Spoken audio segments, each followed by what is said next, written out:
Buddy, I am stoked for today's podcast. We got a guy that is killing a ton of deals, has a really unique model, doing a ton of same day walk in deals, high retention rate. So you're not going to want to miss out on this podcast today. We got Sean Holmander. Thanks for coming on with us today, Sean. What's up, man? I'm excited to be on. Yeah, no, appreciate you taking the time. And you guys are running a cool model. I know you're over there in Tampa, but you're just telling me that you got guys blitzing. This is like the first week out of the year. Sounds like that you haven't had a blitz house. We're recording this the week of Thanksgiving, so that's pretty cool model. And you started. Correct me if I'm wrong, but it's you were the founder of Rise Solar Solutions. That's your company, right? Yep. Rise Solar. Okay. So Rise Solar, know you guys are doing a ton of deals. So yeah, excited to dig into it, man. But do you want to give us just kind of your background, how you got into solar, why you decided to start Rise, all those details before we get into the meat and potatoes? Yeah, no doubt. I was 19 years old. I had just dropped out of college, and my friend had hit an Indeed ad for this solar sales job, make 90, 130,000 a year. I'm like, dude, we're not gonna make that kind of money. Like, we're living in our parents' houses, and we've never made more. I'd never made more than 10K in a year because of school and all that. Yeah. But he hits that Indeed ad. I'm his biggest doubter, to be honest with you, and he sells my mom solar. I'm like, dude, obviously you sold my mom solar. Like, you could sell her anything. She loves you. But then he sells a couple of strangers solar. I'm like, wait, how much did you make on that? He's like 3K. He's like 3K each. I'm like, man, I got to get in that. I'm delivering pizzas for like $400 a week. So get into solar. I'm in Rhode Island, Massachusetts, and that company was good. It was good to start at, but the culture and leadership wasn't exactly meant for me. So I had found a company called Simple Solar on Instagram. A lot of people might have heard of it. They've since kind of dissolved, but went and joined them. I became their top producer ever of installs. My teams also that I managed were the top teams that they've ever had. Did 115 installs in 2021 Wow. and I'd moved to California to do that. Yeah. So yeah, made like $500,000. I'm 21 years old. So that was it for me for solar. And they had moved me to Tampa to run a team out there. Mhm. And 6 months into that, I I was loving it. We grew a team from 5 to 30, 40 people. But I could see the way that Simple was going, and as much as I loved my time there, I talk about it all the time. I model a lot of things I do today based on that. I could see that it was kind of dissolving and the vision was disappearing. We were always had a really strong vision, and that was kind of disappearing. So Yeah. that kind of forced me to start Rise Solar, and that's been a crazy roller coaster ever since about 3 years ago, a little over 3 years ago. Yeah. Wow. So that was with Mo, right? Mo Yeah, Halla. yeah, the man. Okay. Good old days. Yep. Yeah, I remember having him on the podcast when you guys were just cranking so many deals, and yeah, it's funny. He was telling me a lot of the same stuff that I think Simple was doing a lot of similar things that probably you took a lot of. I think same days and kind of walking in hmm and all that was a lot of that the same Simple that you kind of brought over to Rise. So, I mean, what's funny is when I was in Rhode Island, like I said, the leadership wasn't anything special or anything like that. I had a good manager. He was from New Zealand. What do they call those? New Zealanders, Kiwi, and he had Yeah, this funny way of managing where like he told me, he's like, man, why are you setting appointments? Just walk in the house. I'm like, what are you talking about? Like, walk right in their house and sell them solar? Anyway, I ended up getting really, really good at that. Where I would set appointments, and to be honest, I would skip them. I would tell them, like, hey, look, I'll try to be here at 7. And 80% of the time, I wouldn't actually go back. I would end up just knocking it later at whenever I wanted to and try to walk in right away again. That was like all that I did. So when I came to Simple, I started doing that. And, and at the time I did struggle with cancels, but we've sorted that out since. But I was selling, 3, 4 deals in a day. That wouldn't be odd day to me. So with 50% canceled, I'm like, I'm still ending up with 1, 2 installs generated a day. So, yeah, and then the team really got on board with that as well, and that became our main strategy. At least the teams that I ran at Simple. yeah. Wow. hmm Yeah, it's kind of a controversial topic because I know lots of guys that sell lights out, and some of them are like totally against same days, and hmm just because they're like, oh, much higher cancellation, retention's low. Um, and I don't know, just like you said, they got out of their appointments scheduled and everything. So I think it's kind of an alarm thing. You didn't come from like an alarm background either, right? It was just straight solar. Straight into solar. I was a closer right away. It wasn't a setter closer model, so Yeah, self gen closer right away. Yep. yeah, that's cool. Mm-hmm. Well, so I want to get into that, but I guess before that, a few things. So you said you went over to California. You were the top producer. What do you think? Do you think it was just like natural ability? What do you think set you apart to become the top producer so quick? Because I know Simple, you guys had some killers over there. I know lots of Yeah. guys throwing down tons of deals. That's really impressive being the top producer. What do you think set you apart? And that's what Mo told me. I was DMing him when I was at the other company, and he's like, I'm showing him my stats because I was the top at that company, and he's like, man, that looks good, but you got a lot of competition here. I'm like, no way, dude. Let me, and that Yeah, got me fired up. So when I got out there, he wasn't joking, man. These guys were killers. There's yeah, still guys that are in the industry to this day that are absolute beasts. And yeah, they were doing 15, 18 deals a month. I'm like, what the heck is this? But yeah, I think it all started with kind of the reason why I decided to get into the solar industry, which was, I was in college. I failed every single class in my college year. I didn't pass a single class. I had a 0.89 GPA. I was in a fraternity, kind of going down the wrong path. I got kicked out of that fraternity too, which is like that's that's that's like next a level. crazy. Yeah, Yeah, so I was just kind of going down the wrong path. I remember like going to classes and just being like, why am I here? And just really being at that point in life where you're super lost. I'm like, even if I get this degree, I don't want to do anything in finance. I want to do entrepreneurship. I want to do whatever it is. And so I just had really deep sort of like time to reflect and just figure out what it is I wanted to do. And I realized I wanted to, make a lot, be able to provide myself with a lot, my future self with a lot, invest, and never really be in a spot of being normal. I really just didn't want to be normal. So yeah, moving out to Cali, I tell people that was a huge game changer. It's like getting out of your hometown. I know a lot of people in the industry have already done that, but the more you can burn the boats, have the broke mentality, not in the bad way, but in the meaning of like, I'm broke. I can't just sit and chill. Complacency is the biggest thing in this industry. So however much you can burn the boats, get the nice apartments so you have to have something to pay for. I'm a big believer in that stuff. A lot of people don't believe in it. I'm a big believer, man. I got this luxury apartment that was like $2,500 a month. I was terrified. Someone on the team convinced me to do it, but I was never there. It made me push me to make more and more money. So yeah, it all worked out. Yeah. yeah. I love that. Mhm. Yeah, and I know you've got some content and everything on your Instagram that talks a lot about that, just going all in and burning the bridges. And I think so many people don't do that, especially when they're coming from like a local market. And I'm sure you've seen this too, but we'll try and get on. There's like the Indeed, Zip Recruiter recruits and all Mhm. that. And it's like sometimes they're still living at their parents' house, whatever. And some of these people, it's so hard to get them bought in and get them grinding just because they've got like this safety net. And they're like, okay, if this doesn't go well, then just go back to working at a Walmart or whatever they're doing before. So yeah, I think that's good. And I know you guys do a lot of blitzes. So that's probably a way. Do you think that's a way that you're getting people to kind of like maybe replicate that whole idea of sending them out to a different market? And is that a big reason why you guys do so many blitzes at your company? Yeah, I mean, when first of all, you're absolutely right. Like doing the Indeed recruiting, you learn that there is a million reasons why guys can't do this job. They just can't. Even though they have everything on paper that's required to be extremely successful, there's a million little things that it could be that make it so that guys can't. And I've been listening to this podcast for a long time. You have some really beasts on here, and anyone that's Yeah. in the solar industry that's been doing it for maybe more than 6 months. I was listening to your last podcast and it was like, you're only in the solar industry when you finally get paid or something like that. Yeah. But if you've been in the industry for like 6 months or more, like hats off to you. You're gonna go far if you can just stick with it.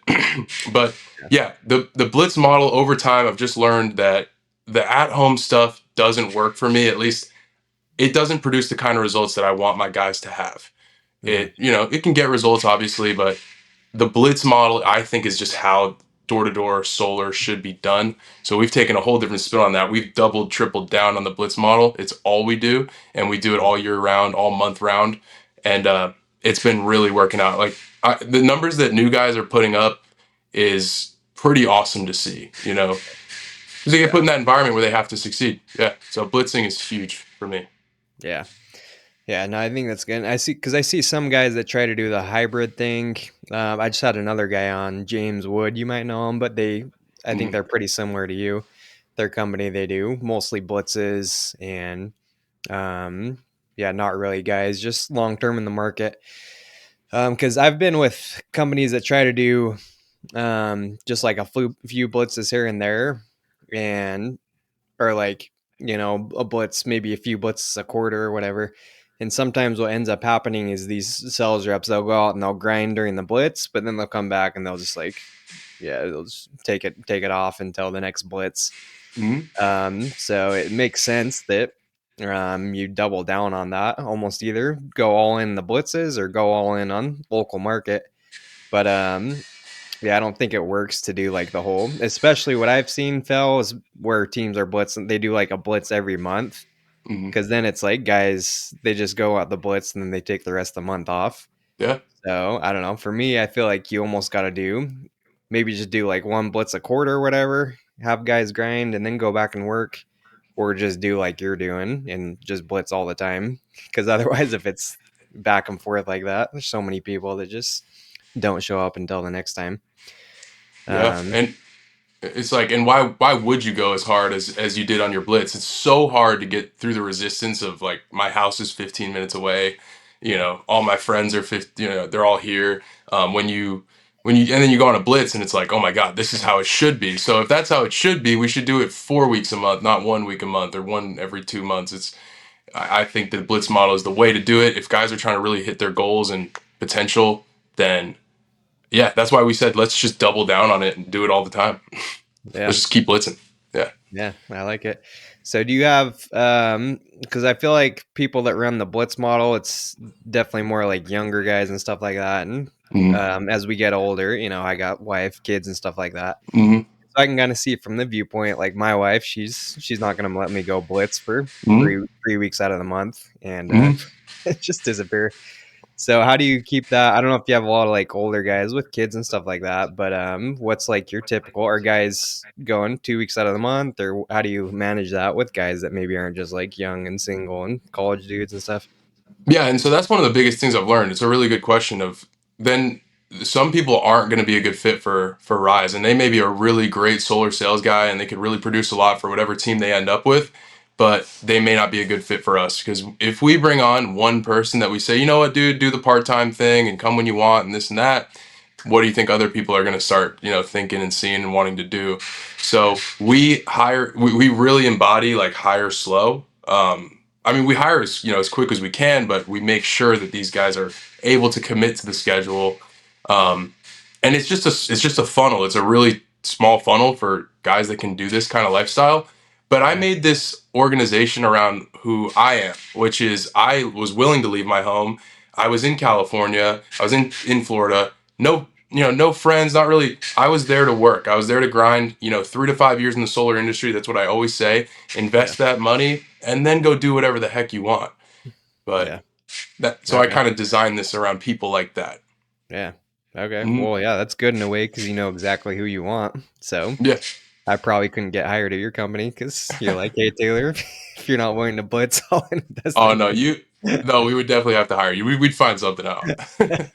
Yeah, okay.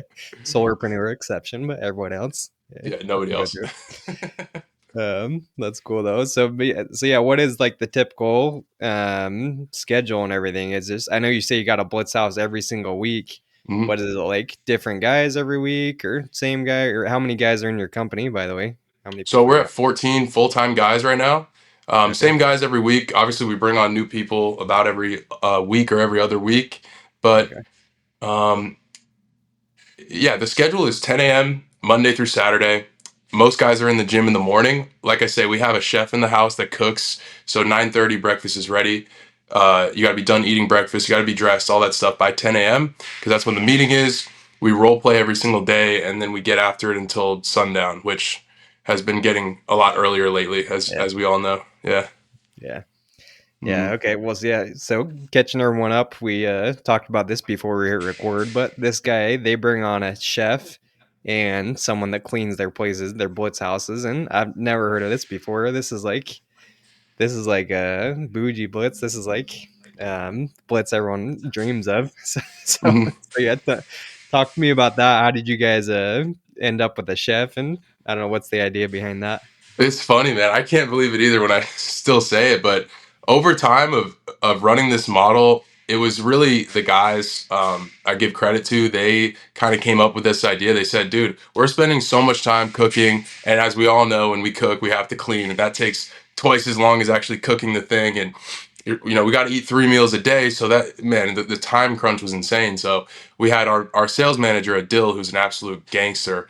He has a spouse who was willing to come out and actually do the cooking and cleaning the house and just keeping things organized. I mean, we never let it be like, oh, just leave your stuff everywhere because Shauna's got it. No, we got to be extremely professional. But she's able to help out in little things like washing the dishes. Um, most of the time she does, and stuff like that. But the cooking is really the biggest piece, and cleaning and all that stuff. Yeah.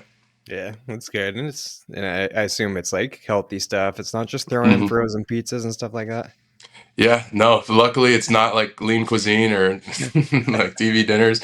It's eggs every morning and some sort of protein for every meal. We're all trying to hit our protein goals every day because most of us are in the gym in the morning. Um, so yeah, we're Yeah. all just trying to develop in every way possible. Yeah, that's fire, man. Yeah, because I've a previous company I used to work at. I remember one time they did. I think the idea behind it was they were trying to kind of make it sound like that. They're like, oh, this Blitz is pay to play, and I like that because people are more bought in when they're like putting their money in. But Hmm. they were like, oh, we're gonna provide all the food, everything's taken care of. And so we get there, and I'm sleeping on the couch. It's whatever. I'm like, oh, I paid, and I still get the couch. But Hmm. I'm like, okay, whatever. At least there's food, right? But then we go to the fridge and we open it up, and there's like 6 gallons of milk in there, couple like apples, bananas, and then from there it's just like pure sugar cereal and frozen Oh man. pizzas. And I think that was it. So I'm thinking, I'm like, man, first of all, how am I going to survive off that? I'm not going to eat frozen pizzas for the next 10 days. So it's like I come thinking food's included because you know how it is on these blitzes, you're grinding. It's like you got to be fully focused. And for me, I know if I'm eating frozen pizzas and Burger King every meal, it's going to be a terrible blitz. Probably I'm going to feel terrible. I'm not going to be focused. So yeah, I like that just because I'm sure you've seen so many guys. Um, you can only do so much fast food, and there's not too many healthy fast food options. So yeah, I'm definitely gonna look into that the next time. And it sounds like it's not necessarily like you're hiring some 5-star Michelin chef coming. It sounds like it's just the wife of one of the reps that was willing to come out and help with it, right? Yeah, I mean, we got lucky though. She's a really good like chef. Yeah, not a 5 star from a Michelin restaurant, but Yeah. someone who knows their stuff and they study this kind of stuff and they're willing to do it. She uses all organic products. Oh, Yeah, that's the biggest thing is staying away from processed foods. So we all kind of knew that. I kind of knew that, and and that was the thing. I was going on blitzes in like Simple Solar and stuff like that, where I would get more out of shape than before the blitz. But yeah. to me, I'm like, if I'm here to like work and be 100% dialed in human being, I should be getting in better shape and making money. And so if my denominator is like, if when I come back on a blitz, am I in better or worse shape than when I Yeah. left? You know what I Yeah. mean? And I was like, I was skinny fat. It wasn't good back then. Yeah. So I had to fix that, man. Yeah. Yeah. I love that. Yeah, and it's kind of I don't know if you read the book Buy Back Your Time. You read that Dan book? Martell. Yeah. Yeah, Yeah, that's a great great book. great book, and he talks a lot about those same concepts. Hmm. Because yeah, so many reps they're spending their time on the cooking, on all these things that potentially other people could do, right? Doing laundry. So yeah, it's the book I recommend to all my guys is buy back your time, because he talks about that same concept. It's like all the time you're spending cooking, doing the dishes. I even saw on this last blitz. We just got done with a blitz actually, and yeah, I was kind of getting on my guys because they were in the morning. They're getting out a little late because they're still finishing up their breakfast, washing their dishes. So I'm like, guys, we got to figure out a way to get out there. We got to be out. We paid good money for the Blitz house. Let's make sure we're out there 9:30, 10 a.m. at the latest. And it definitely was little bit of a problem. So I think that's a good recommendation for anyone listening to this that is running blitzes. Yeah, maybe see if you can get, I don't know, the wife of one of your reps or whatever, and that solves the problem. Because I'm just thinking for me too. Like my wife, she's the one that's like, oh, I hate that you're always gone. So I'm already thinking, man, what if I just invite my wife to come and say, hey, you come cook, and then that solves the problem of me not seeing you for for 10 days. Man, that's it. So, I've done the same thing. I've had a girlfriend in the past that would just come on blitzes with me. She started just working with the company. yeah, Why not? yeah, And yeah. yeah. No, that's good though. Cool. And so 14 guys. And so you said you're blitzing, you're going to different areas. You're not just in Florida. So you guys are like all over the country, or do you have like typical spots you're blitzing? So all in Florida right now. There's nothing stopping us from going to other markets, and we may do that soon. But yeah, we're all pretty much on the west coast of Florida. So anywhere from basically Alabama to Naples, Florida. We're on that whole west coast. As a lot of people know, the East Coast isn't too friendly with permitting southeast Florida. So Okay. we stay on that west coast. Mhm. Yeah. Okay. Cool. So yeah, I want to two things. You talked about how you guys have been able to maintain a pretty high retention with your same day appointments and stuff like that. So I want to get into that, and then yeah, just figure out how you guys are able to do the whole same day walk in concept. So yeah, I guess let's hear about that first. How do you guys go? What's your concept? Same day walk in. Do you have any like ways you're framing it to like get in the house right then? Or how do you like kind of overcome? Oh, I don't know if I have time right now. Yeah, what's your, I don't know, maybe some word tracks? What's your strategies to do this whole same day walk in thing?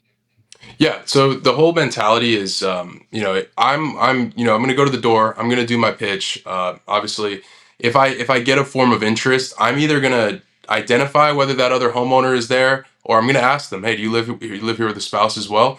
Yes. Okay, cool. Is she here? Great. And then I know which way I'm heading with it. I have to have both decision makers present. Obviously, we don't sit with one leggers ever.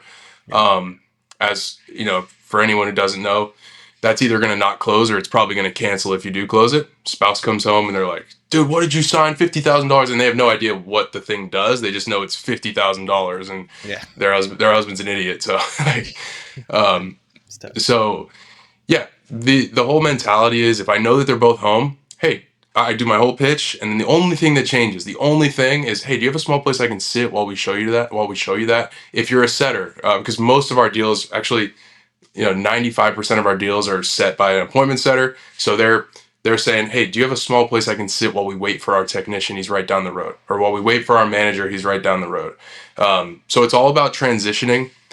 You guys all have your own pitch. I like doing multiple transitions. It's kind of keeping them off balance, keeping them on their back foot. As we know, when we go up to a door, what everyone is thinking in their head is, how do I get this person off my doorstep?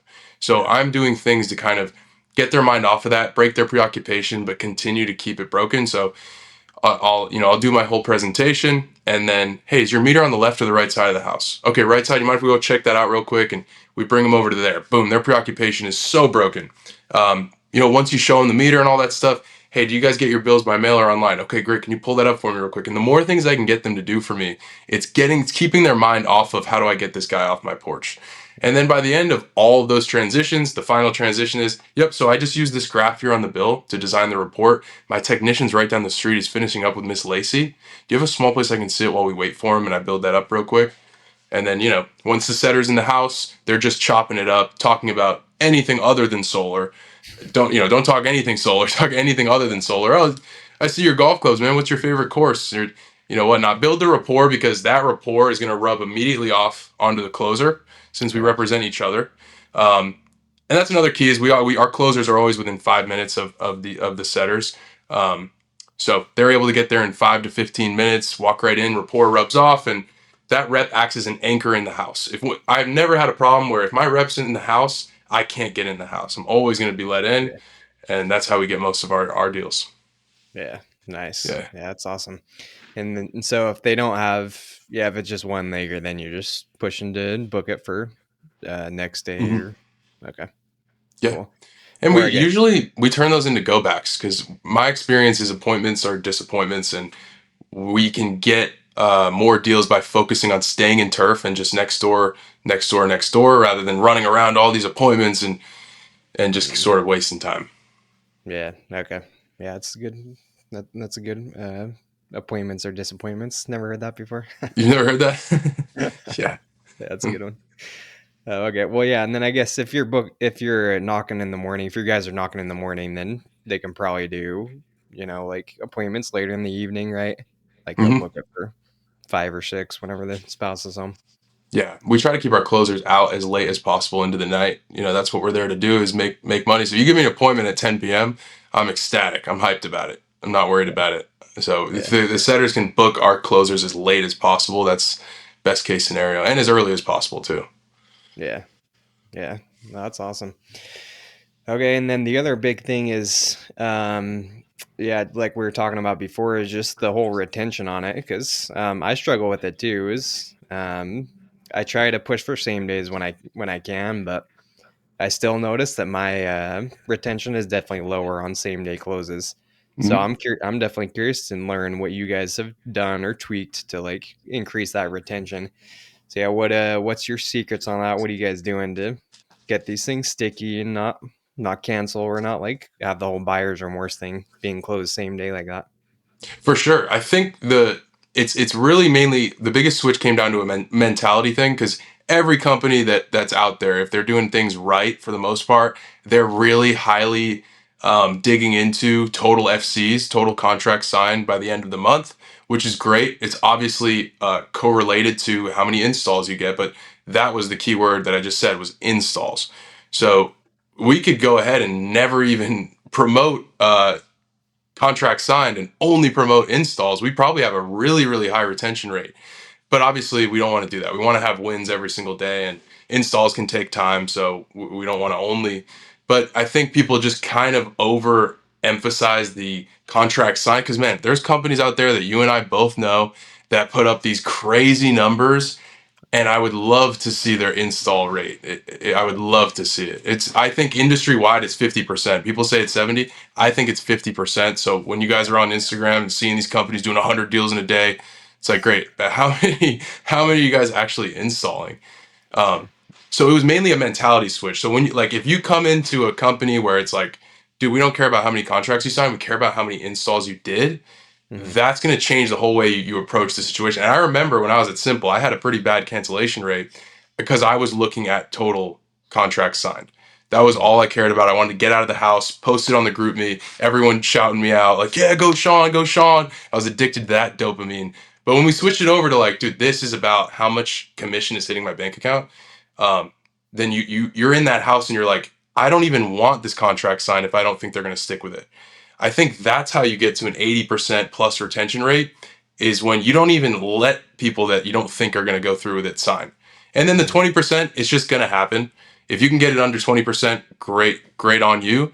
But some people are just going to get cold feet. But if you do Yeah. that, if you have that mentality of like, I don't want them to sign this if they're not going to go through with it. I don't get paid. That does nothing for me. It's a vanity metric. Then you'll have a higher retention rate automatically. Yeah. Okay. Yeah, that's really good.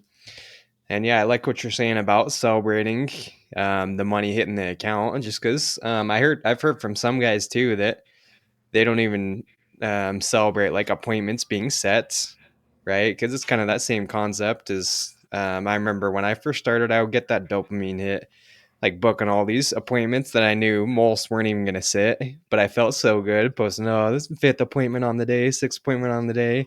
Mm-hmm. And then the next day, none of them would sit. But None I of was us like, sit. yeah, but I was like, boy, at least my team thinks I'm awesome because I booked 5 appointments that day. So yeah, I think that is a mindset shift that a lot of guys need to make, and probably a lot of like managers and company owners listen to this too that need to kind of switch that whole, I don't know, celebration, switch the whole praise of those different metrics. Because yeah, you're totally right. There's so many, and guys that I've had on this podcast, by the way, where I think I think they're like the world's greatest closer, and then there's been a few.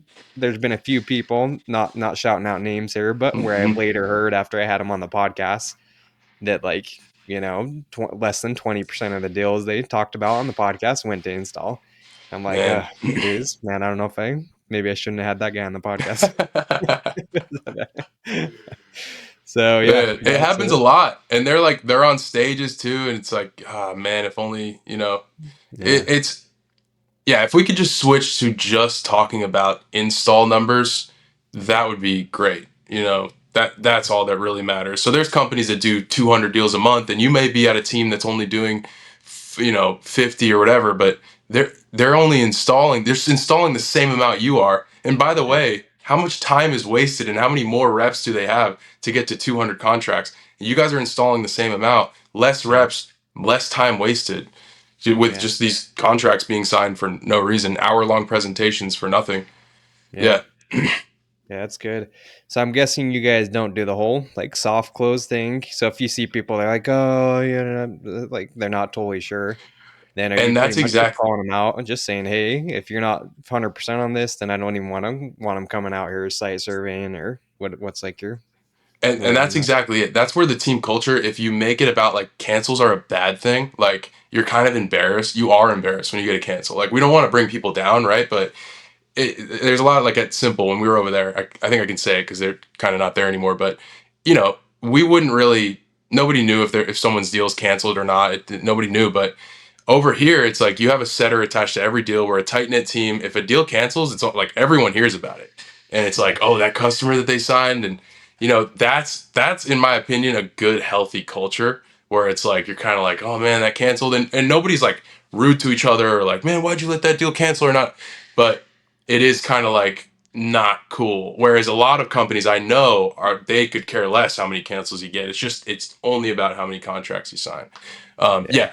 So again, when you have that culture, your closers are not going to be soft closing. They're just because they don't want to be the guy who got it. It's almost worse to get the deal to have it cancel rather than just not get the deal, right? right, yeah, So they're for sure not going to be like, yeah, man, you got plenty of time to think this over. If you need to cancel, just call me. You got 3 days. Yeah, definitely don't do that because of the culture of mm, install. yeah. That's so Mm-hmm. good. I love that. Yeah. What about with same day closes? Do you guys do any like follow up the next day? Like, I don't know, pop them by on day of site survey or like drop them by to make sure they don't have any questions that have come up? Anything like that you guys do? So I found a lot of success with the thank you cards and the gift card in California when I did 115 installs a year. The first 6 months, I was getting a lot of cancels. I was at the top of the leaderboard. I was crushing it, but I would see guys' paychecks, and I was like, man, mine don't even look like that, and I'm at the top of the leaderboard. And that's when that mindset shifted of like, yeah, I think I'm a beast, and I think I'm the best, but I'm not even making the most because these guys are just installing more deals. So I started switching to the gift card thing, and that's when I ended up actually installing the most amount of deals as well. But that worked really well for me.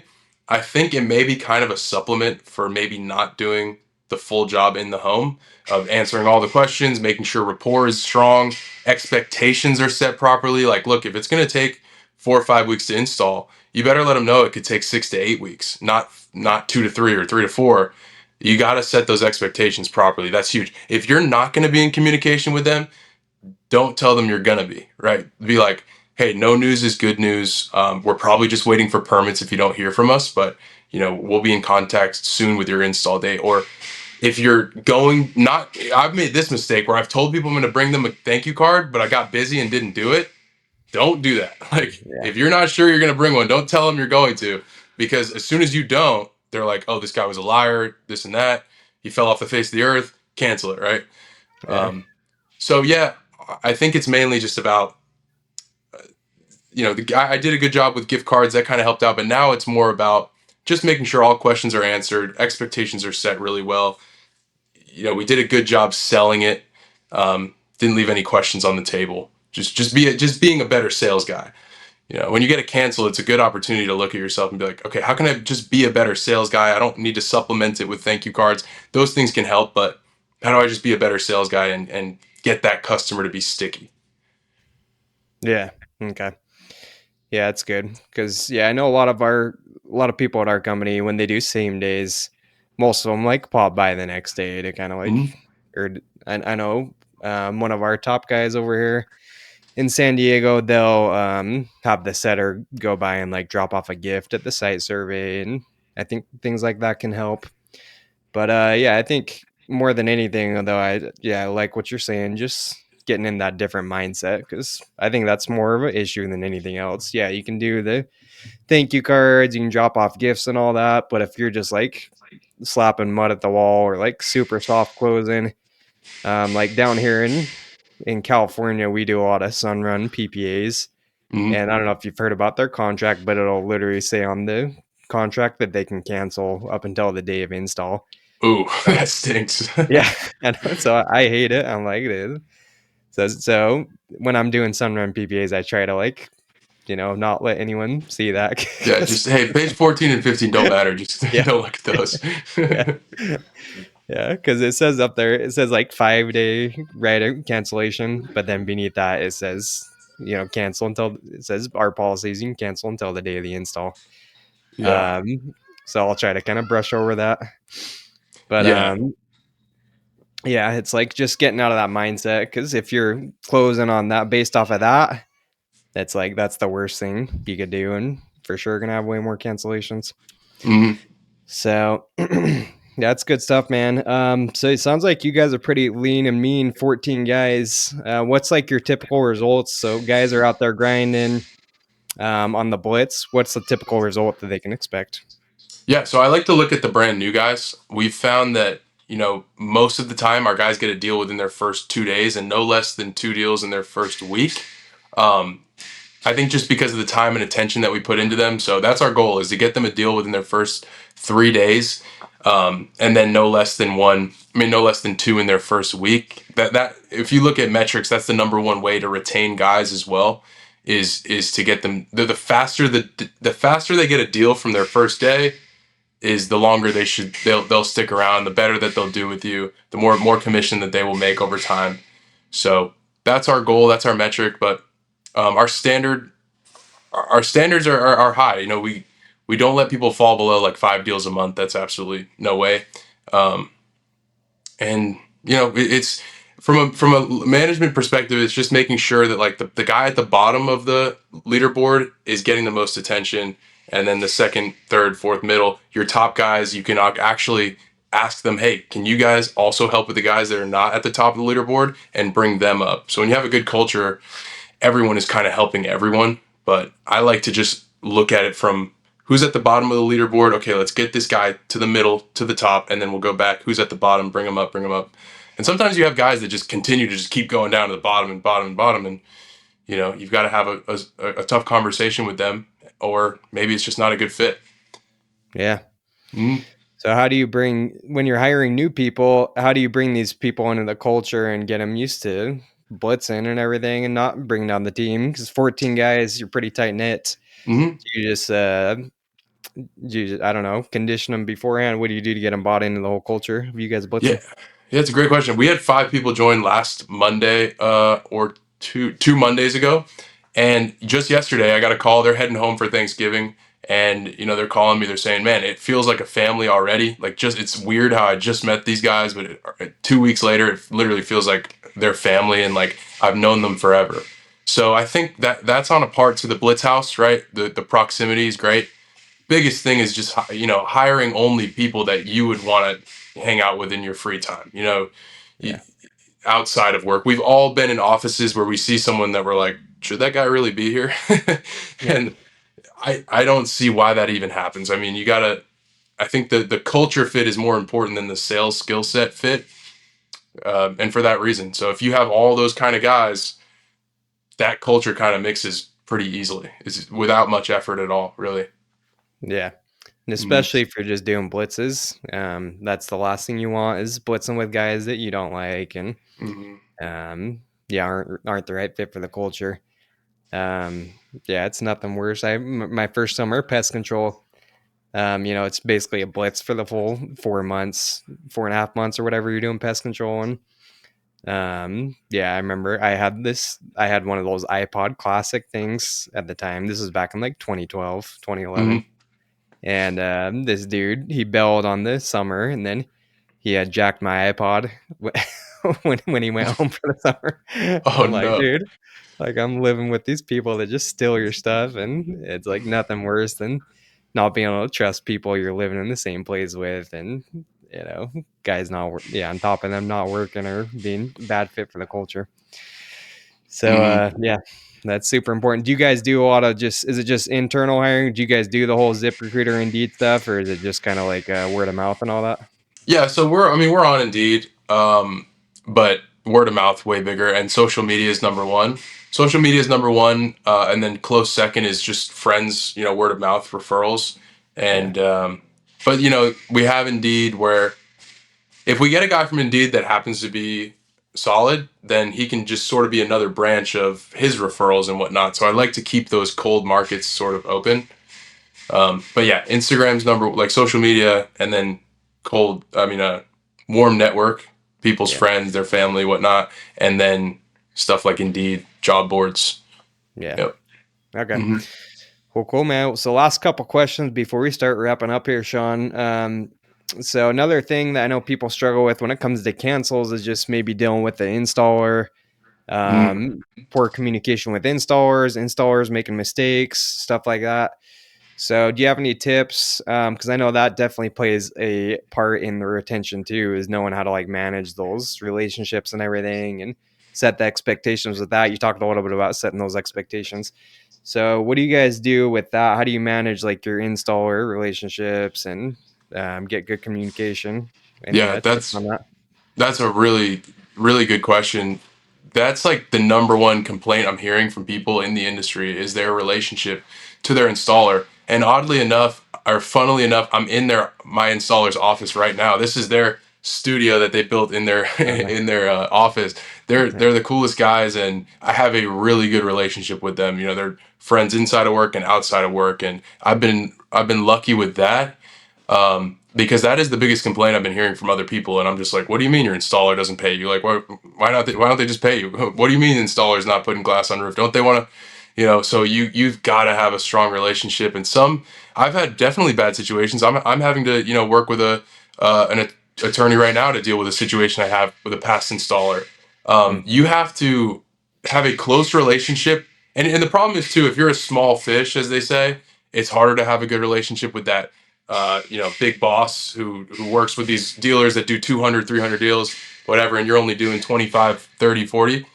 It mhm, can be hard, but man, you got to get in there and meet with the owner, meet with the people upstairs, and really judge their intentions and judge what are they trying to do. Are they trying to make fast cash, or are they trying to build something that's long lasting? Um, but yeah, I mean, we got lucky with some really great guys that I'm close with. Um, but that is the biggest. Yeah, it's a great question. And our past installer, I think the way we could have maybe prevented this from happening is just, yeah, having closer communication with them. Someone has to be uh, what's the word for that? Like the diplomat, or yeah, the guy that liaison or something. Yeah, the liaison. Someone has to be in there. If you're Taylor Solar, you have to have a liaison that's constantly in communication with that installer, dude. That is where all your money is, and it can be easy to forget because we've all worked for these companies that deal with all of our stuff. They install it, they pay us. We don't think about anything other than sell, sell, sell. But when you are kind of in charge of that, you've all your money could potentially be locked up, hundreds of thousands, if not millions of dollars, could be locked up with that installer. And it's happened before where that rug can just get pulled right underneath you.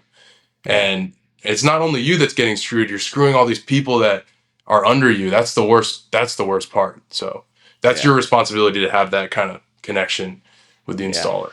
Yeah. For sure. Yeah. Well, for me, I feel like that's uh, earlier this year, I was struggling a little bit more with retention on my deals. Mm-hmm. And I feel like I was doing most of the stuff right. I was trying not to soft close too much. I was doing the whole customer gifting thing, but my retention was still not great. It was, I don't know, probably sitting around 60 to 70% maybe. Mm-hmm. Not great. And so the one thing I changed was just like doing exactly what you're saying, just being super on top of the Mm-hmm. installer communication. And speaking of buying back time, it's like I actually hired my wife to like basically check in with the installer every single day, It's awesome. on these accounts. Just be like, hey, there's what's the update? What's the update? And just bug them Mm-hmm. like crazy. Because I was actually getting customers just because they hadn't heard, or some of the installs were taking longer than expected. I was getting cancellations like further into the process, and that's one of the downsides of having these PPA options where the customer really can almost cancel at any time. And Mm-hmm. so they were just like falling off or stopped responding, whatever the reason. And so I changed that thing, and that actually took my retention, I would say, up another 10% or so just by doing that one thing.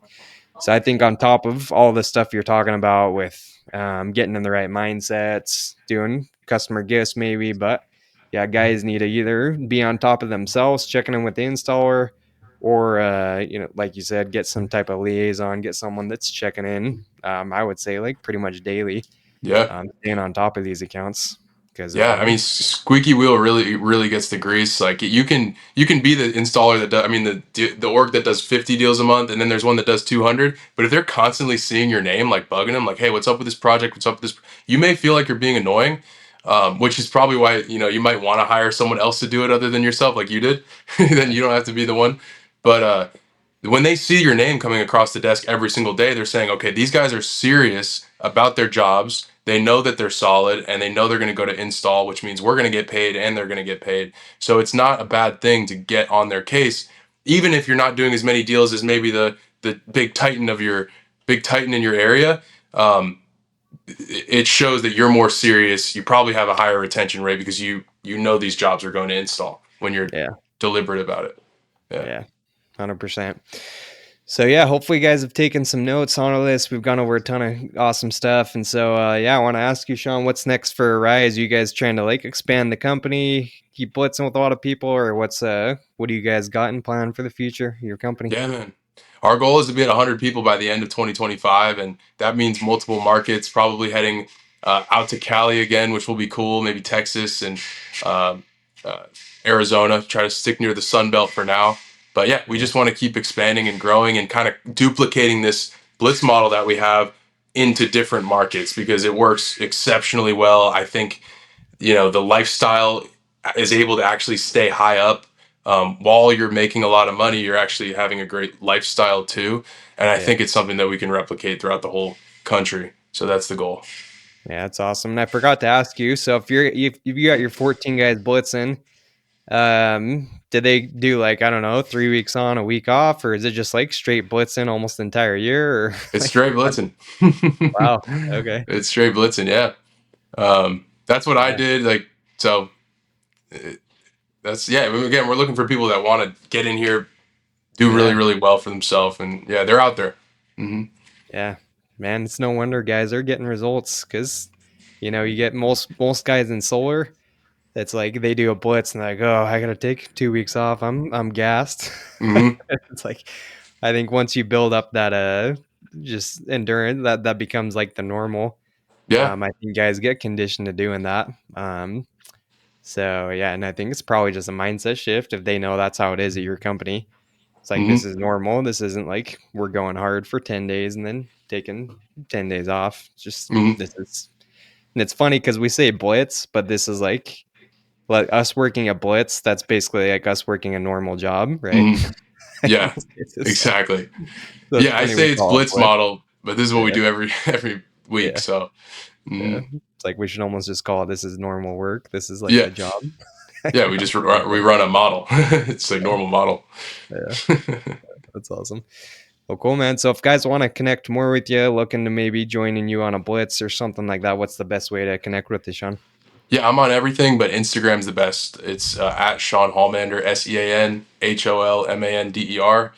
Yeah, hit me up, DM me. I have a link in my bio to apply to Rise Solar. You hop on a phone call with me, and yeah, it's the best way to find me. Okay, sweet brother. We appreciate you coming on. And then last question, if you have a rep that's maybe struggling, or maybe they come to you and like, man, Sean, I'm burned out from this blitzing. I didn't get the results I wanted the past couple weeks. What do you like telling these guys, or any like advice you'd have for a struggling rep? Yeah, well, instantly it's a call for a one-on-one. I love one-on-ones. I think they're game-changing, potentially life-changing. Like some of these guys have never had someone sit them down and say, "Dude, what are you looking for? What are you trying to do and how can I help you get there?" No one has ever done that except maybe their guidance counselor who was trying to get them into some college, right? Yeah. So I love doing those. If you can do one with each of your guys, like at least once a month, it's huge. And how those go down is I'm basically like selling them. I'm like asking them discovery questions, like what is it that you're looking for? How can I actually help you? So just like in a sale, you're asking discovery questions. You know, what is your? It usually starts with like the biggest macro thing you can think of. What do you see yourself like? Where do you see yourself in 5 years, 10 years, 3 years, whatever, and then working your way down from there. And then usually their problems start to they start to make light, like, oh, it was just a mindset issue, or it was actually some issue that was going on with turf or whatnot. Okay, boom, easy solution. Usually it's like a mindset thing, and you've got to do a good job of figuring out what their why is and selling them on that why, like hitting them on that why until it's dug even deeper into their brain, giving them confidence. I love doing that. Like, Tom Brady was a big guy of positive reinforcement of like, yeah, man, you killed it on that play. You killed it. He was always saying that, not so much, man, that sucked. Why'd you do that? So I love the positive reinforce guys, give them confidence, figure out what their why is, and just kind of sell them on it. Hit them on that hot button. Like when the homeowner really likes the savings, I'm going to hit them on the savings hot button. Same Mm, thing with the rep, and you can change a lot of stuff with a 20-30 minute one-on-one, maybe even shorter. yeah, love that. Yeah, it's so important. We did that with our guys too, and yeah, I noticed a huge difference. And then what they tell you, you can actually hold them accountable on it. It's like, hey, look, you told me that you wanted this, but your actions are matching like not even close to that. What's going on Mm-hmm. here? So yeah, I think that's massive. Once a month, yeah, I think minimum quarterly. Doing it with your guys, yeah, for sure a game changer. Yeah. So Mm-hmm. cool, cool, bro. Well, hey, appreciate you coming on, and yeah, we'll have to do one in the future. It's good stuff, man. So, guys, reach out to Sean, let him know you appreciated him coming on the show today, and can't wait to see you guys growing. Just stay out of our turf in California. All right, I will. It's San Diego, right? Yeah, Yeah, we're good. I'm just kidding. Plenty of doors, plenty of doors. Yeah, All right, I appreciate you, brother. yeah. Thanks for having me on, man.